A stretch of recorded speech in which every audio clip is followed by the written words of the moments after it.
Hello' everyone, মই যে কৈছিলোঁ আপোনাৰ লগত কিবা এটা দেখাম বুলি। এয়া দেখিছে ভীমকল। আজি ভীমকলৰ পিঠা বনাই দেখাম আপোনালোকক। তাৰ বাবে আপুনি ভীমকলৰ গুটিখিনি এটা ছাইড কৰি ৰাখি ল'ব লাগিব। আৰু ভীমকলৰ পিঠাৰ বাবে আপুনি চাউলৰ পিঠাগুড়ি যোগাৰ কৰি ল'ব লাগিব।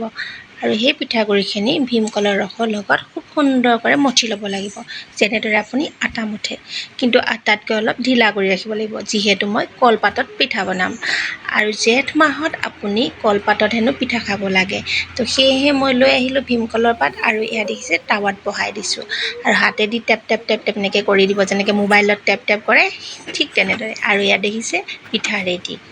দেখি কিমান ধুনীয়া লাগিছে আপোনালোকে গম পাইছে, কিন্তু সোৱাদ যে আৰু ধুনীয়া। তাতে কলৰ গোন্ধ মানে ক'বই নালাগে।